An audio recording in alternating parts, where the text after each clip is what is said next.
Hello friend, চলে এসেছি নতুন একটা ভিডিও নিয়ে। তো আজকে আমি তোমাদের ফাতে সিনেমাটা রিভিউ দেবো। তো প্রথমেই তোমাদের বলে দিই, ফাতে সিনেমাটা স্টোরি এবং ডাইরেকশন দুটোই কিন্তু সোনু সুদ করেছে। তো এটার ফলে একটা পজিটিভ দিকও আছে, এর একটা নেগেটিভ দিকও আছে। তো সেই ব্যাপারে আসছি। প্রথমে বলে দিই যে এই ফাতে সিনেমাটা কোন জনরার সিনেমা। অ্যানিমাল, কিল, মার্কো, এই সিনেমাগুলো যে জনরা এটাও সেটাই। মানে হচ্ছে অ্যাকশন উইথ ব্রুটালিটি, মানে প্রচন্ড ধরনের ব্রুটালিটি। এবং তোমাদের সাথে বলে দিই যে কি কি ধরনের নতুন নতুন পন্থায় মানুষকে মারতে পারে। মানে একটা হয় বন্দুক দিয়ে, ছুরি দিয়ে, এখানে আছে তোমার বাঁশের কঞ্চি দিয়ে মারা হচ্ছে, পেট ভাঙা দিয়ে মারা হচ্ছে, তারপর স্যাম্পেল খোলার যে হুকের মতো ওটা দিয়ে মারা হচ্ছে, চপস্টিক দিয়ে মারা হচ্ছে। তো বিভিন্ন ধরনের নতুন নতুন আইটেম দিয়ে, হাতুড়ি দিয়ে মারা হচ্ছে। তো এরকম ধরনের আইটেম আমরা দেখেছি মারার জন্য। এবার তোমাদের গল্পটা যদি বলি, গল্পটা হচ্ছে সোনু সুদ একজন এক্স, যেটাকে বলে যারা স্পাই থাকে, তারা এখন আর নেই, মানে দুনিয়ার সামনে সে মরে গেছে যেরকম হয়। তো তার একজন বস আছে, তাকে খুব স্নেহ করে ভালোবাসে। শুধু এখন পাঞ্জাবে থাকে।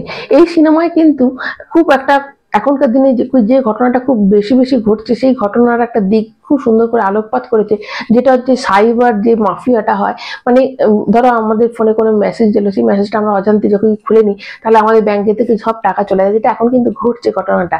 বা এরকম হতে পারে লোন মিথ্যে করে, সেই লোন দেওয়ার নাম করে যারা ফোন করে 1 মিনিটে লোন, সেরকম যদি লোন নেওয়া হচ্ছে, তারপরই তাদের দেখা যাচ্ছে তাদের নামে একটা কেস করে দেওয়া হচ্ছে, এবং তখন যারা কেসটা ছাড়াতে যাচ্ছে তখন তাদের ব্ল্যাকমেল করে বিভিন্ন টাকা খাতিয়ে নেওয়া। এবং আর একটা খুব মারাত্মক দেখা যাচ্ছে, সেটা হচ্ছে একদম লাইভ ডেথ একটা গেম, যেটাতে হচ্ছে যে লাইভের মাধ্যমে লাইভে বসে তাকে একজন পুরো ইলেকট্রিক শক দিয়ে আটকে দেওয়া হচ্ছে। এবং যত বেশি ভিউজ হবে তত বেশি তার শকটা বাড়বে, এবং একটা টাইমে আসবে ভিউজ প্রচুর হবে, অনেকটা টাইম স্পেন্ড করে যাতে ভিউজটা আমাদের বেশি পাওয়া যায়। যেটা হচ্ছে এখন ইউটিউবে ধরো ভিউজের জন্য সব খেলায় মেতেছে বিভিন্ন, শেষে এরকম প্রচন্ড বেড়ে গিয়ে তারপর সে মারা যাচ্ছে। তো এইরকম ঘটনার দিকে আলোকপাত করা হয়েছে। তো যাই হোক, ওইখানে তার যে পাঞ্জাবে যে থাকে, তো সেখানে একটি মেয়ের সাথে এরকম হয় যে তার খুব নিকট আত্মীয়, এবং সেই আত্মীয় হঠাৎ করে সেই মেয়েটি হারিয়ে যায়, এবং সেই মেয়েটিকে খোঁজার জন্য সে খুঁজতে থাকে। এবং তার যে বস তাকে হেল্প করে, যে সে যখন জানতে চায় যে এই ব্যাপারটা আমি কোথা থেকে সব জানতে পারবো, তখন তাকে হেল্প করে এবং বলে যে দুজন মাফিয়া আছে, একজন হচ্ছে নাসিরুদ্দিন শাহ আছে, আর একজন আছে যার নামটা এই মুহূর্তে আমি ভুলে আছি। তারা দুজন হচ্ছে এখানে পুরো মাফিয়াটা চালায়। তো এবার এখানে জ্যাকলিন ফার্নান্ডিজ ওকে হেল্প করে, এবং বিভিন্ন, ও ফরেন থেকে এসেছে, এবং এই সাইবার যে বুলিং, এই সাইবার যে ক্রাইমটা হচ্ছে, এটাকেও বিভিন্ন সব ও একটা গ্রুপ আছে যে হ্যাকারদের মাধ্যমে ওখান থেকে হ্যাক করে, মানে হ্যাকারদের কাছ থেকে হ্যাক করছে। দেখো সোনু সুদ নিজেই ডাইরেকশন দেওয়ার ফলে কি হয়েছে, যে নিজের ভালো দিকগুলোকে আরো বার করে এনেছে। তো এবং যেহেতু স্টোরি নিজের মতো করে সে লিখেছে যে তাকে কি কি দেখানো হবে, তো সে জানে যে আমার কোন দিকটা ভালো কোন দিকটা খারাপ। তো ডায়লগ কিন্তু একটু কমই আছে, সোনু সুদের পোর্শনটা একটু ডায়লগ কিন্তু কম আছে, বিশেষ করে তার শুধু মারপিট এক্সপ্রেশনের মাধ্যমে যা কিছু করছে। এবং ফার্স্ট হাফ থেকে ফার্স্ট সিন থেকে কিন্তু একটা মানে অ্যাকশন আছে, তারপর ফ্ল্যাশব্যাকে গল্পটা আছে। তো এই হচ্ছে গল্পটা, এইভাবে চলছে।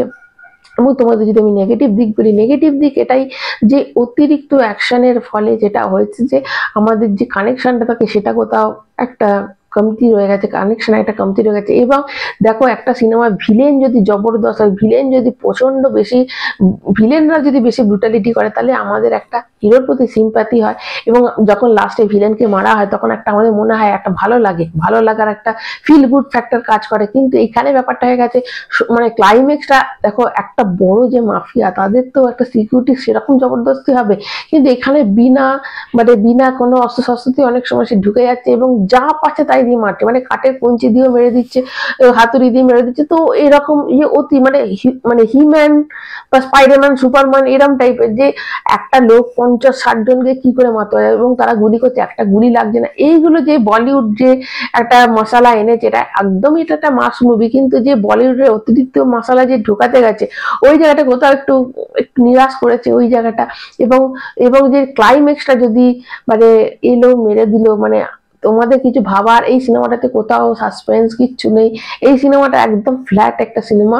এবং হ্যাঁ, ওয়ান টাইম ওয়াচ অবশ্যই। এটা যে অ্যাকশনগুলো করেছে তোমাদের ছোট পর্দায় একদমই, মোবাইলেতে একদমই ভালো লাগবে না। এটা একদম হলে গিয়ে দেখার মতো সিনেমা, কেননা পেছনে বিজিএমটাও যথেষ্ট ভালো, এবং বড় পর্দায় যে অ্যাকশনগুলো আছে সেগুলো বড় পর্দাতেই ভালো লাগবে। কিন্তু এটাতে কোনো সাসপেন্স নেই, প্রথম থেকে শেষ অবধি শুধু মেরে যাচ্ছে, তো আমাদের দেখে যেতে হবে। এই হচ্ছে সিনেমা। যারা অতিরিক্ত এই মারধার সিনেমা ভালোবাসে, ব্রুটালিটি পছন্দ পছন্দ করো তারা কিন্তু অবশ্যই সিনেমাটা দেখতে পারো। সিনেমাটা কিন্তু গল্পটা ভালো, কিন্তু এই গল্পটা যে মানে সিনেমাতের মধ্যে যে তুলে ধরা, এই তুলে ধরাটা কোথাও একটু কম লেগেছে। বাকি ওভারঅল সিনেমাটা মোটামুটি ঠিকই আছে।